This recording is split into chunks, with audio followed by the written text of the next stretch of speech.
Bapak, Ibu guru, ada informasi menarik terkait dengan syarat menjadi kepala sekolah sesuai dengan keputusan Dirjen GTA yang terbaru. Nah, ini mungkin akan menjadi perbincangan ya saat ini yang lagi rame dibicarakan. Ternyata bukan tanpa maksud adanya keputusan Dirjen GTK terbaru ini khusus untuk yang akan menjadi kepala sekolah. Jadi mungkin kalau selama ini untuk menjadi kepala sekolah itu mungkin ya atas berdasarkan petunjuk sesuatu ya atau ditunjuk oleh orang tertentu kemudian bisa menjadi kepala sekolah. Nah, mau tahu informasinya seperti apa? Tetap stay tune di channel saya, kita bahas ini lebih dalam.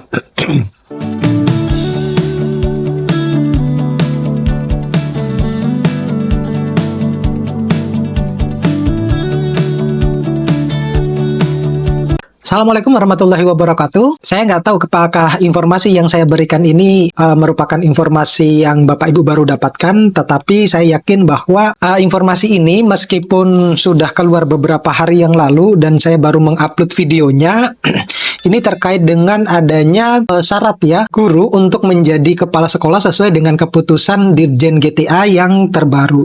Jadi kalau yang sebelumnya mungkin ya Bapak Ibu yang beberapa puluh tahun yang lalu atau sampai sebelum tahun 2023 itu orang untuk bisa menjadi kepala sekolah atau guru untuk bisa menjadi kepala sekolah itu mungkin ya karena ada unsur politik lah, kemudian karena mungkin ditunjuk oleh seseorang atau mungkin karena dia sudah lama mengabdi dan lain sebagainya. Nah, saat ini untuk bisa menjadi seorang kepala sekolah dari guru itu sudah tidak bisa seperti itu. Jadi harus sudah berdasarkan keputusan Dirjen GTA nomor 4330 garing B titik B1 garing HK titik 03.01 tahun 2024. Nah, ini tentunya menarik untuk dibahas karena untuk bisa menjadi seorang kepala sekolah itu harus memenuhi persyaratan-persyaratan tertentu. Nah, syarat-syarat ini adalah salah satu indikator biar nanti kualitas sekolah atau pendidikan kita itu lebih baik. Dan tentunya dengan syarat-syarat tertentu itu diharapkan bahwa si calon kepala sekolah ketika nanti menjadi kepala sekolah dan memimpin guru-gurunya, dia itu bisa memberikan dampak yang baik, baik itu terhadap bawahannya dalam hal ini guru, ataupun juga kepada dampak kepada siswa-siswanya.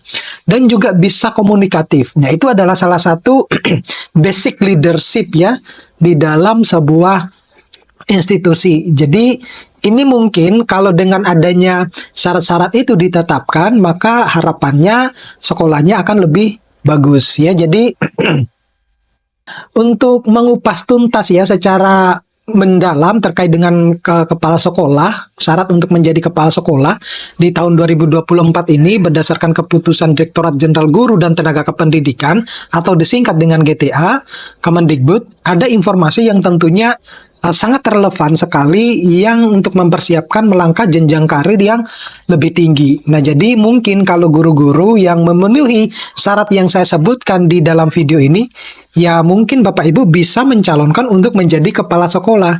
Tetapi itu tadi basic leadership-nya harus Bapak Ibu miliki dulu. Ya. Jadi keputusan terbaru ini dikeluarkan sejak bulan Oktober 2024 di mana Direktorat Jenderal GTA Kemendikbud itu mengeluarkan keputusan nomor 300/40/4.330 garing GB titik B1 garis miring HK titik 03.01 tahun 2024. Dalam hal ini adalah keputusan ini memperbarui petunjuk teknis terkait dengan penugasan guru menjadi seorang kepala sekolah. Nah, ada beberapa hal atau poin penting yang harus Bapak Ibu pahami untuk wajib bisa memenuhi persyaratan yang baik untuk menjadi seorang kepala sekolah. Nah, syarat menjadi kepala sekolah di sekolah negeri misalnya, yang pertama itu adalah kualifikasi pendidikannya adalah minimal D4 atau S1 ya. Jadi kalau yang lebih tinggi, misalnya Bapak Ibu yang S2, ya itu lebih bagus lagi. Jadi pendidikan ini tentu menjadi syarat wajib ya sesuai dengan Undang-Undang Guru dan Dosen. Jadi oleh karena itu pastikan bahwa Bapak Ibu itu minimal memiliki ijazah pendidikan terakhir itu D4 atau S1. Sekali lagi saya ulangi, kalau misalnya jauh lebih tinggi, misalnya Bapak Ibu S2 ataupun S3, itu jauh lebih baik. Jangan salah ya, banyak guru-guru yang bergelar S3 terutama di sekolah-sekolah yang prestisius ya, sekolah-sekolah SMA yang prestisius yang kemudian anak didikannya itu bisa sampai sekolah ke luar negeri ya untuk S1-nya. Itu ternyata guru-gurunya itu adalah lulusan-lulusan doktoral. Kemudian ada yang disebut dengan sertifikat pendidik. Nah, kalau ini tentunya Bapak Ibu pasti sudah banyak yang mendapatkan sertifikat pendidik. Tapi juga masih banyak juga guru-guru yang masih belum mendapatkan sertifikat pendidik karena harus mengikuti ujian-ujian kompetensi yang lain atau harus mengikuti program profesi guru ya. Jadi sertifikat ini menunjukkan bahwa Bapak Ibu itu sudah tersertifikasi secara profesional dan bisa dinyatakan sebagai guru yang profesional. Nah, tentunya untuk bisa memperoleh sertifikat ini salah satunya adalah Bapak Ibu harus mengikuti dulu yang namanya program profesi guru ya. Jadi bagi teman-teman guru yang saat ini mungkin belum mendapatkan sertifikasi pendidik, tetap semangat. Karena memang persyaratannya biar Bapak Ibu guru itu dinyatakan sebagai seorang guru yang profesional, maka Bapak Ibu tidak cukup hanya cuma lulus S1 atau D4 tanpa mengikuti yang namanya program profesi guru, ya. Kemudian yang ketiga itu adalah sertifikat guru penggerak atau STTP calon kepala sekolah. Nah, ini yang sedang marak beberapa hari ini berkaitan dengan guru penggerak. Apakah dengan munculnya atau hadirnya menteri baru, Menteri Pendidikan Dasar dan Menteri Pendidikan Dasar dan Menengah, Menteri Pendidikan Dasar dan Menengah itu akan tetap memberlakukan yang namanya guru penggerak. Ya, karena beberapa isu yang muncul, guru penggerak itu sepertinya tidak juga memberikan dampak yang signifikan terhadap kemajuan pendidikan. Itu yang dinilai oleh beberapa pakar pendidikan. Nah, itu yang saya dapatkan informasinya dari beberapa channel YouTube yang banyak membahas tentang guru penggerak. Namun, kalau kita berbicara tentang syarat untuk menjadi kepala sekolah, maka Bapak Ibu yang sudah memiliki sertifikat guru penggerak atau STTP, calon kepala sekolah, maka wajib ini yang namanya guru penggerak untuk bisa menjadi syarat menuju ke kepala sekolah, menjadi kepala sekolah. Nah, kemudian yang keempat itu adalah pangkat minimal penata muda tingkat 1 atau yang disebut dengan golongan 3B. Nah, untuk PNS, syarat golongan ini tentunya penting ya.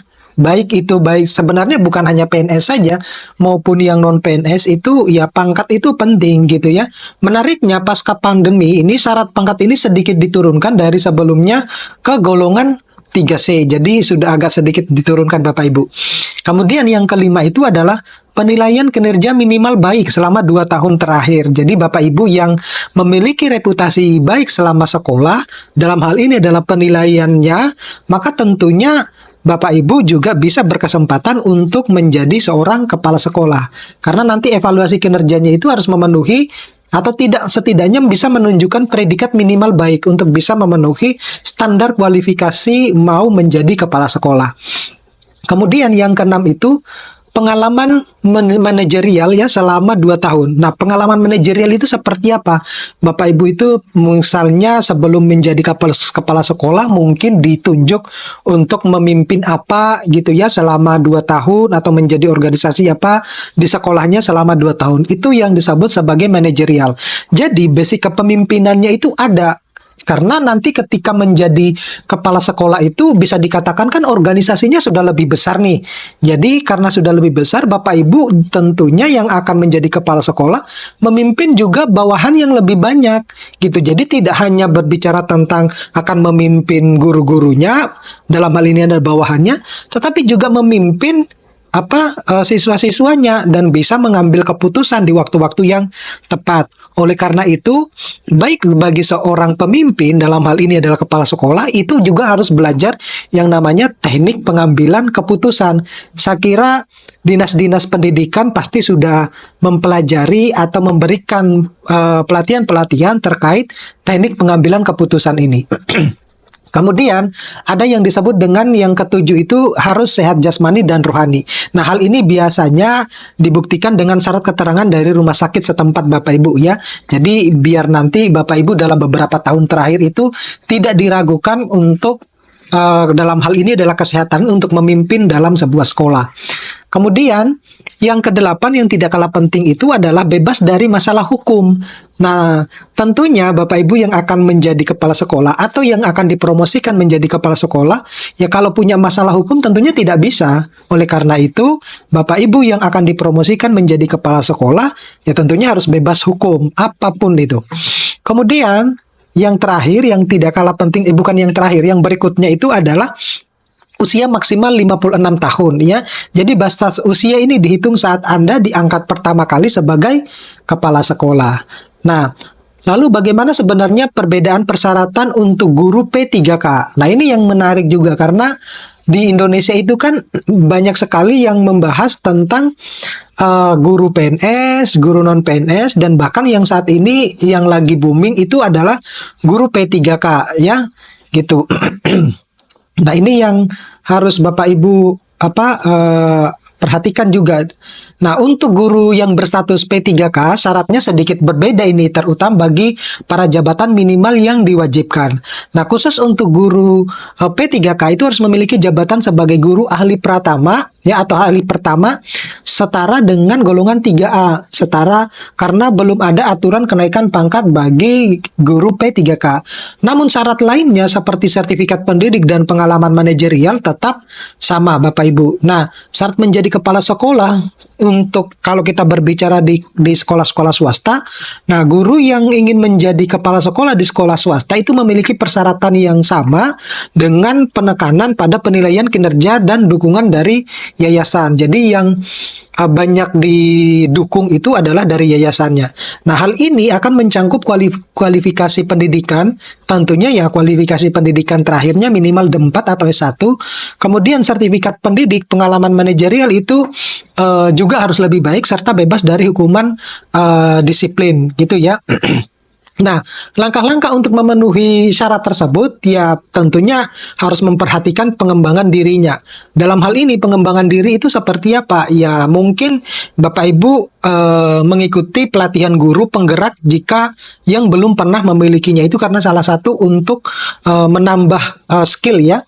Kemudian memperkuat pengalaman manajerial. Contohnya seperti misalnya kita ambil peran-peran manajerial di sekolah seperti menjadi koordinator program atau ketua tim. Nah, kemudian kita juga bisa mengecek penilaian kinerja dengan hasil evaluasi kinerja Bapak Ibu itu dalam 2 tahun terakhir untuk minimal memenuhi standar, dalam hal ini adalah baik.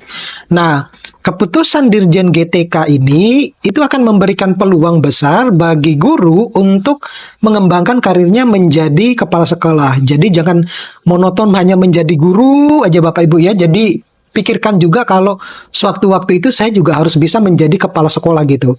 Namun tentunya untuk memenuhi syarat ini ditentukan kunci utama ya. Jadi jika Anda merasa bahwa Bapak Ibu itu memenuhi syarat-syarat yang sudah saya sebutkan tadi, maka segeralah disiapkan dokumennya dan ajukan diri untuk misalnya ke Dinas Pendidikan bagi yang guru-guru sekolah-sekolah negeri, sedangkan yang swasta ya juga mengajukan dirinya ke yayasan karena yang menentukan adalah yayasannya. Oke?